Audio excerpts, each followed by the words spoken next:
Hello friends, welcome back to our channel tasty రుచులు. Friends, ఈరోజు మన ఛానల్లో నేనైతే 2 స్నాక్స్ రెసిపీస్ని మీతో షేర్ చేసుకుంటానండి. అందులో ఒకటి పుట్నాల లడ్డు, ఇంకొకటి పూల్ మఖానాతో మిక్చర్ అయితే చూపిస్తానండి. ఇవి రెండు కూడా హెల్దీ రెసిపీసే అనమాట.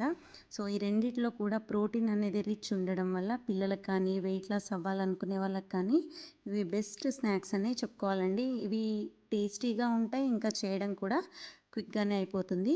సో లేట్ చేయకుండా అయితే మనం వీటిని ఏ విధంగా చేయాలో చూసేద్దాం. ముందైతే పుట్నాల లడ్డుని చూపిస్తానండి. ఇక్కడ స్టవ్ పైన ఒక ఒక ప్యాన్ పెట్టుకుని ఏదైనా ఇందులోకి 1 కప్పు వరకు నేను పుట్నాల పప్పునైతే తీసుకుంటున్నాను. మనకి పుట్నాల పప్పు అనేది వేగడానికి చాలా తక్కువ టైం అయితే పడుతుందండి. మనం దీన్ని మీడియం ఫ్లేమ్లో పెట్టి ఒక 5 మినిట్స్ పాటు ఈ విధంగానే వేయించుకుంటూ ఉంటే పుట్నాల పప్పు అనేది మనకి వేగిపోతుంది అనమాట త్వరగా. సో మీరు పుట్నాల పప్పు వేసిన తర్వాత మనం స్టవ్ దగ్గర నుంచి అయితే వెళ్ళకూడదండి, అది మాడిపోతుంది. కాబట్టి దగ్గరగా జాగ్రత్తగా వేయించుకొని ఇట్లా ఒక ప్లేట్లోకి అయితే తీసేసుకోవాలి. నెక్స్ట్ స్టవ్ పైన మరొక బాండీ పెట్టుకొని ఇందులోకి ఏ కప్పుతో అయితే పుట్నాల పప్పు తీసుకున్నారో దాంతోనే 1 కప్పు బెల్లం తురుము అనేది తీసుకోండి. ఇప్పుడు మనం వేయించుకుని పక్కన పెట్టుకున్న పప్పుకి ఇప్పుడు మనం పాకం అనేది రెడీ చేస్తున్నాం అనమాట. 1 కప్పు బెల్లం తురుముకి ఒక పావు కప్పు వాటర్ అయితే యాడ్ చేసుకున్నానండి. వాటర్ అనేది తక్కువగా వేసుకుంటేనే మనకి పాకం అనేది త్వరగా వచ్చేస్తుంది అనమాట. నేను ఇక్కడ పాకం అనేది ఏ విధంగా చూసుకోవాలో మీకు స్టెప్ బై స్టెప్ చూపిస్తాను, స్కిప్ చేయకుండా అయితే చూడండి. సో మనకి పాకం అయితే ఈ విధంగా అయితే ఫస్ట్ కరిగిపోతుందండి. మనం తక్కువగా వాటర్ అనేది వేసాం కాబట్టి మనకి పాకం అనేది త్వరగా వస్తుంది అనమాట. వన్స్ ఈ విధంగా నురగలు అయితే రావడం స్టార్ట్ అయిన తర్వాత మీరు ఒక గిన్నెలోకి వాటర్ అనేది తీసుకొని ఈ విధంగా అయితే చెక్ చేసుకోవాలి. ఇప్పుడు మనకి ఈ విధంగా జారిపోతుంది కదండి పాకం అనేది. సో ఇప్పుడు మనకి పాకం రావడానికి రెడీ అవుతుందని అర్థం అనమాట. ఇప్పటి నుంచి మనం ప్రతి 1 మినిట్కి కూడా ఈ విధంగా పాకం అయితే చెక్ చేసుకుంటూ ఉండాలి. ఇదంతా లేత పాకం అండి. సో మనకి ముదురు పాకం అయితే దీనికి కావాలి. ఇప్పుడు ఉండగా కావడానికి మనకి ముదురు పాకం అయితే రావాలి. సో ఈ విధంగా ఒకసారి కలుపుకుంటూ వెంటనే మనకి పాకం అనేది వచ్చేస్తుందండి. సో ఈ విధంగా మనం వాటర్లో వేసిన తర్వాత ఇట్లా మనకి పాకం అనేది నిలబడిపోతే ఏంటంటే మనకి పాకం అనేది వచ్చేసినట్లే. ఇప్పుడు ఈ విధంగా మనం కొడితే ఏంటంటే మనకి ఇలా సౌండ్ అనేది రావాలన్నమాట. ఇది ముదురు పాకం. ఇప్పుడు ఇందులో 1 టీ స్పూన్ నెయ్యి వేసుకొని అదేవిధంగా ఒక 1/2 టీ స్పూను ఇలాచీ పౌడర్ని కూడా యాడ్ చేసేసుకొని వేయించి పక్కన పెట్టుకున్న పుట్నాల పప్పుని ఇందులో యాడ్ చేసేయడమనండి. ఇప్పుడు స్టవ్ ఆఫ్ చేసేసుకోవాలి. సో ఈ విధంగా ఒకసారి మొత్తాన్ని కూడా కలుపుకున్న తర్వాత మీరు మరొక ప్లేట్కి ముందే ఏం చేస్తారంటే కొద్దిగా నెయ్యి అయితే అప్లై చేసుకొని పక్కన పెట్టేసుకోండి రెడీగా, అంటే పాకం అనేది మరుగుతూ ఉన్నప్పుడు.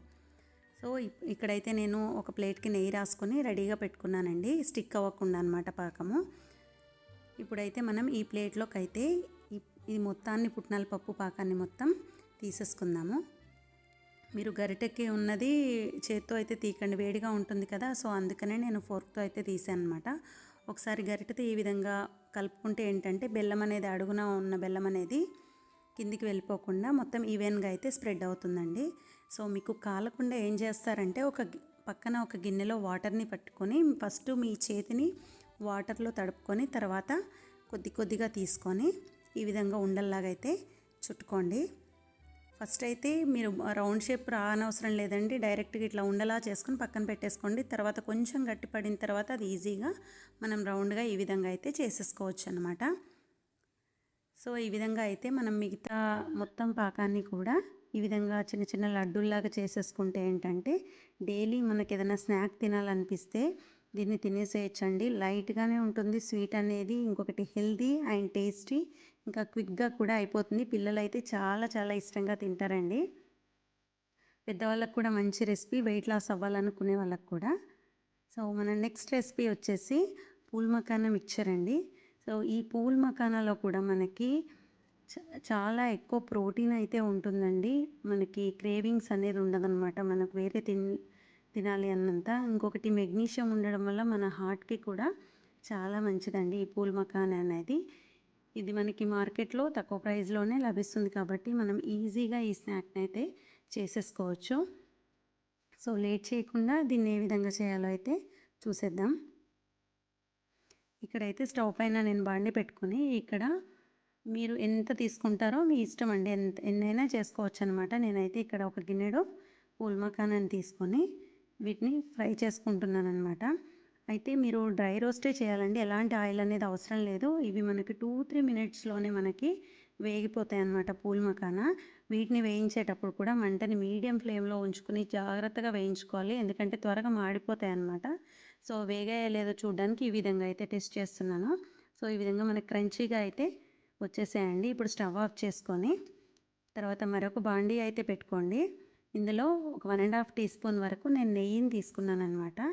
సో ఇక్కడ ఇందులోనే నెయ్యి అనేది హీట్ అవ్వగానే నేను 1/2 కప్పు పల్లీలను అయితే తీసుకున్నాను. అదేవిధంగా ఒక 10-15 జీడిపప్పు పలుకుల్ని కూడా తీసుకొని ఈ రెండింటిని మీడియం ఫ్లేమ్ పైన వేగేంత వరకు వేసుకోండి. పల్లీలు కంప్లీట్గా ఫ్రై కాకముందే ఒక 15 బాదం పప్పుల్ని కూడా ఈ విధంగా మిక్సర్ జార్లో కోర్స్గా అయితే బ్లెండ్ చేసుకోండి. ఈ విధంగా కచ్చపచ్చగా అవుతాయి అవి. తర్వాత ఇందులోనే ఒక టీ స్పూన్ పుచ్చపప్పు, అదేవిధంగా ఒక టీ స్పూన్ గుమ్మడి గింజలు, మరొక టీ స్పూను సన్ఫ్లవర్ సీడ్స్ని కూడా మీరు వేసేసుకోండి. ఇవన్నీ కూడా మనకి హెల్తీగానే ఉంటాయండి. సో పిల్లలు కూడా వీటిని తినకపోతే ఈ విధంగా మిక్చర్ చేసి పెట్టారంటే వాళ్ళు కూడా దీన్ని ఇష్టంగా తినేస్తారనమాట. ఇప్పుడు ఒక చిన్న గిన్నెలోకి ఒక టీ స్పూన్ ఆయిల్ని అయితే తీసుకొని ఇందులో ఒక 1/2 teaspoon salt, 1/2 teaspoon కారం, 1/2 టీ స్పూను పసుపుని అయితే వేసుకొని ఒకసారి మొత్తాన్ని కూడా కలిపేసుకోండి. ఇప్పుడు మనం వేయించి పక్కన పెట్టుకున్న పూల్ మఖానాన్ని స్టవ్ పైన ఉంచుకొని మంటని సిమ్లో అయితే ఉంచేసుకొని మనం వేయించి పెట్టుకున్న నట్స్ని అదేవిధంగా ఆయిల్లో కలిపిన ఉప్పు కారం ఉంటుంది కదండి, దాన్ని కూడా వేసేసి ఈ మొత్తాన్ని కూడా ఒకసారి కలుపుకోండి. మంట సిమ్లో ఉంటే ఏంటంటే ఆ వేడికి మొత్తం కూడా క్రంచీగా అవుతాయి అన్నమాట టోటల్గా మనకి. ఇప్పుడు ఉప్పు కారం అనేది కరెక్ట్గా అయితే వీటికి పట్టేస్తుందండి ఈ విధంగా ఆయిల్లో మనం కలుపుకోవడం వల్ల. సో తినేటప్పుడు కూడా మనకి ప్రతిదానికి ఉప్పు కారం, అదేవిధంగా ఈ పల్లీలు ఏవైతే ఉన్నాయో వీటికి కూడా మనకి ఉప్పు కారం అనేది పట్టి చాలా తినేటప్పుడు టేస్టీగా ఉంటాయి. ఇంకొకటి చాలా హెల్దీ అండి పూల్ మఖానా. సో తప్పకుండా మీరు ఇది ట్రై చేస్తారని అనుకుంటున్నాను. సో దీన్ని మీ దగ్గర ఉన్న ఏదైనా ఎయిర్ టైట్ బాక్స్లో కానీ లేదంటే ఇలా గ్లాస్ జార్లో కానీ వేసుకొని క్లోజ్ చేసుకుంటే మనకి ఎప్పుడు కూడా ఫ్రెష్గానే అయితే ఉంటాయి. సో ప్లీజ్ ఫ్రెండ్స్, తప్పకుండా మీకు నచ్చితే కనుక ఫస్ట్ అయితే మీరు సబ్స్క్రైబ్ చేసుకొని కంప్లీట్గా వీడియో అయితే చూడండి. అదేవిధంగా మీ ఫ్రెండ్స్కి, ఫ్యామిలీ మెంబర్స్కి షేర్ చేసి మన మరిన్ని హెల్దీ అండ్ క్విక్ రెసిపీస్ కోసం అయితే మన ఛానల్ని ఫాలో అయిపోండి. Thank you for watching.